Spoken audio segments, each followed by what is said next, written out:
Welcome back to Cheddar, everyone. I'm Kristen Scholler. A Tesla competitor electrifying the Nasdaq today. EV maker Lucid Motors making its Wall Street debut on the Nasdaq via a SPAC with the blank check company Churchill Capital, trading with the ticker LCID, and shares are up in their first official day of trade. Joining me now, Peter Rawlinson. He's the CEO and CTO of Lucid Motors with that beautiful car behind him. Peter, thank you so much for taking the time this afternoon. Congratulations on the deal. I know it's been your company a long time in the works to get to this point.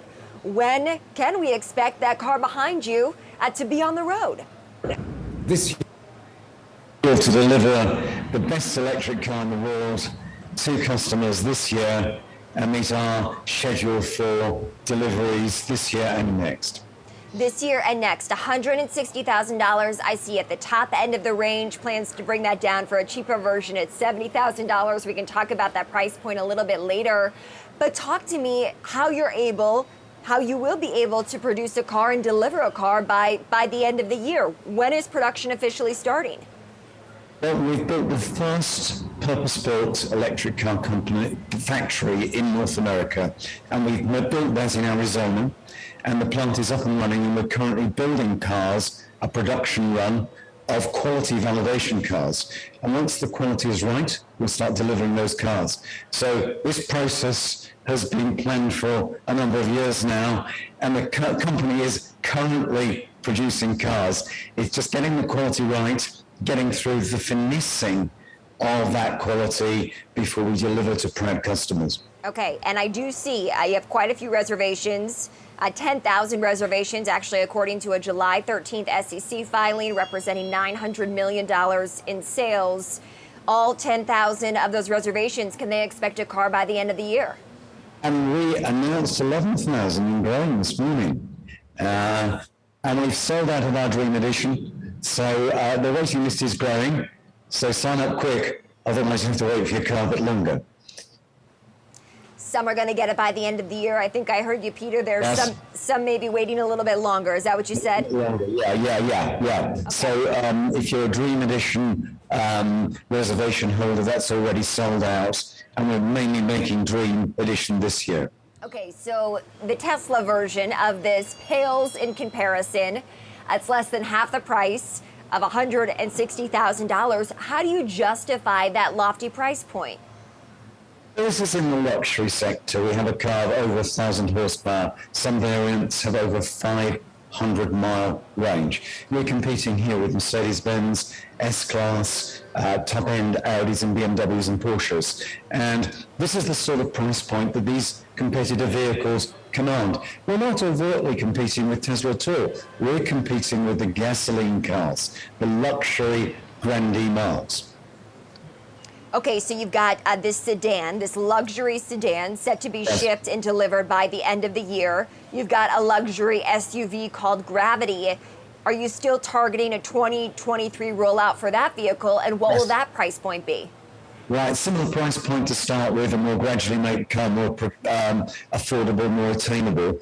Gravity is scheduled for the end of 23, and we've already commenced ground leveling for the construction of our factory extension, putting an extra 2.7 million square feet into Casa Grande in readiness for the production of Project Gravity at the end of 23. And that's going to be an awesome SUV, all electric. No matter what size a car company is these days, we know the industry has been really hurt and crimped, certainly on the production side of things this year because of the semiconductor chip shortage, and one that other automakers like GM and Ford anticipate will last in the years to come. Certainly not something that's going to be resolved this year. How is the chip shortage impacting your company? Initially, we're in a good position because we built ahead, and we were able to do that because we start with relatively modest volume as we ramp up our production volume. So we built ahead, so we're good for most of this year.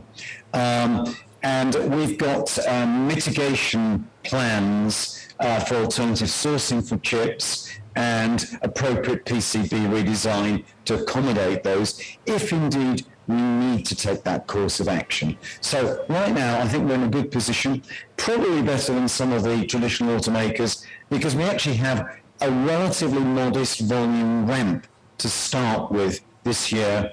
About 577 vehicles this year. Next year, we're going to produce 20,000, and that's where we may have to take those mitigation actions as we ramp up our volume. Peter, certainly a luxury EV company for now, as we've discussed these price points. Is the goal to make it mass market like Tesla eventually did with its Model 3? Absolutely. We're doing this because we're on a mission. We need to accelerate mankind's adoption and transition to sustainable mobility.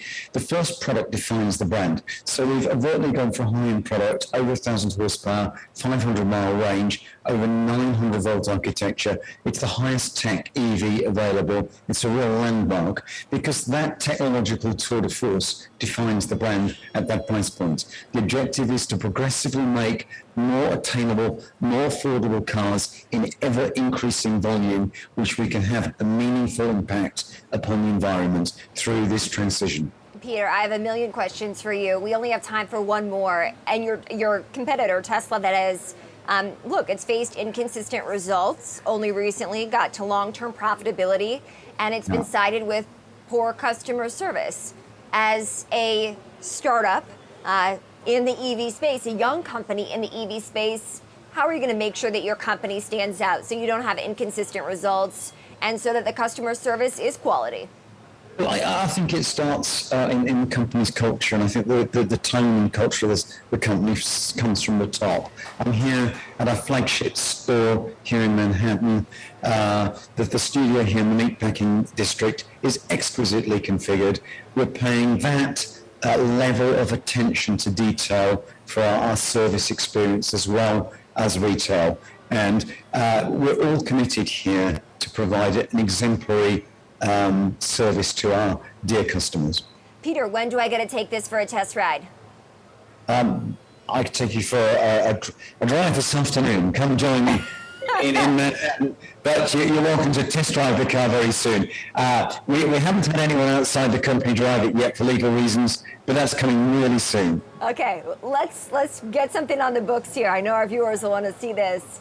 Peter, congratulations again. Thank you so much for taking the time. That's Peter Rawlinson. He's the CEO and CTO of Lucid Motors on its big debut day. The stock up more than 5%.